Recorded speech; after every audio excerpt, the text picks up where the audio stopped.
Hello everyone, welcome back in Gusai Modern Classes. My name is Lakshman and today we have a very special topic. Actually just we have completed our first part, that was parts of speech. हमारा first उसमें parts of speech हमने अभी just complete किया हुआ है, जिसमें आप लोगों को noun, pronoun, adjective, verb, adverb, preposition, interjection और कंजक्शन के विषय में हमने अच्छी तरह से समझा, डिटेल में समझा, डीपली हमने इसको समझाया, डिस्कस किया। ठीक है, तो हमारा जो फर्स्ट फेज था वो क्लोज हुआ है हमारे इसमें बेसिक ग्रामर जिसको हम बोलते हैं जनरल इंग्लिश में। अब हमारा जो है दूसरा फेज हम आज से स्टार्ट कर रहे हैं और इसमें हम लोग आपको जो है जर्नली उसमें जो आपको बताएंगे, इसमें सेंटेंसेस के विषय में बताएंगे। सेंटेंस में जैसे उसके पार्ट्स कितने होते हैं, फॉर्म्स क्या होते हैं और उसके क्वेश्चन टैग उसमें हम कैसे यूज करते हैं। सेकेंड हम इसको टेंसेस के विषय में हम आपको बताएंगे, present, past and future tense जो होते हैं। थर्ड में आपको इसके आर्टिकल्स के विषय में जो आर्टिकल होते हैं ये एंड द जो है ये हम आपको इसके विषय में डिस्कस करेंगे। फोर्थ में जो है डिटरमाइनर जो होते हैं, कुछ फिक्सिंग वर्ड होते हैं, इसके विषय में हम डिस्कस करेंगे। फिफ्थ में मोडाल्स होते हैं, उसके विषय में हम डिस्कस करेंगे, जैसे विल, शैल, शुड, मस्ट, जो भी है मोडाल्स जो होते हैं ये मूड ऑफ वर्क जिसको बताते हैं।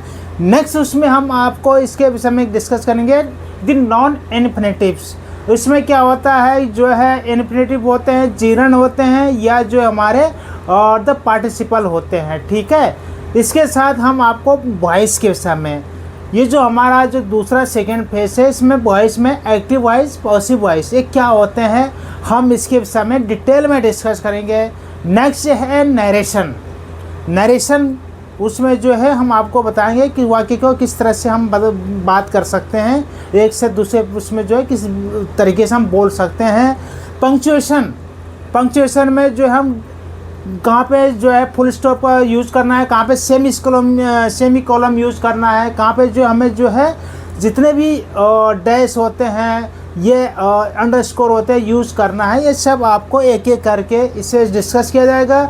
और नेक्स्ट उसमें जो हमारा होता है क्लाउजेज, जो सेंटेंस होते हैं वाक्य उपवाक्य कैसे हम लोग जो है उसके फंक्शन होते हैं। And synthesis of the sentences, word formation और ट्रांसफॉर्मेशन ऑफ सेंटेंसेस, ये सारी चीज़ें हमारे इस फेज में हम डिस्कस करेंगे। ठीक है, सो लेट्स गो अहेड। हम आपको देखते हैं। देखो हमारा जो फंक्शनल ग्रामर जो ये हमारा आज की डेट में डिस्कस का टॉपिक्स है। इसमें देखो सेंटेंस क्या होता है, पहले हमने पार्ट्स ऑफ स्पीच बताया, उसमें हमने 8 पार्ट इनके बताए थे। अब है सेंटेंस। बोलते या लिखते समय शब्दों का प्रयोग होता है, हम प्राय इन शब्दों के समूह को प्रयोग करते हैं, जैसे girls dance, God is great, he is making a noise, she was singing. ठीक है, इसमें हम देखिए सेंटेंस यूज कर रहे हैं।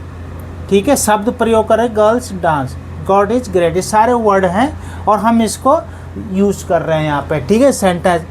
इससे क्या होता है कि हमारा जो है लड़कियाँ नाचती है, ये पूरा जो है हमारा पूरा भाव प्रकट हो रहा है कि हम ये पूरा जो है जो हम कहना चाहते हैं वो यहाँ पे दिख रहा है। ठीक है, he is making a noise, वो जो है हल्ला कर रहे हैं, तो ये पूरा उसका अर्थ हमें जो है पता चल रहा है। शी वाज सिंगिंग, वो गाना गा रहे हैं, यहाँ पे हमें इससे पता चल रहा है। ठीक है, अब क्या होते हैं, a sentence is a group of word which conveys complete sense, मतलब कंप्लीट जो उसका कहने का भाव है जो जहाँ पे व्यक्त हो रहा है उसको हम कहते हैं सेंटेंस। ठीक है, अब क्या होते हैं इसके फर्स्ट कि सेंटेंस में हमारे पास मुख्यतः 3 इसमें फिर हम देखते हैं। पार्ट्स ऑफ सेंटेंस हमें देखना है, सेकंड में फॉर्म्स ऑफ सेंटेंसेस हमें देखना है और थर्ड में जो है क्वेश्चन टैग हमें देखना है किस तरह से हम इसको यूज़ करते हैं। अब फर्स्ट है पार्ट्स ऑफ सेंटेंस। सेंटेंस के कितने भाग होते हैं, ठीक है, पार्ट्स ऑफ।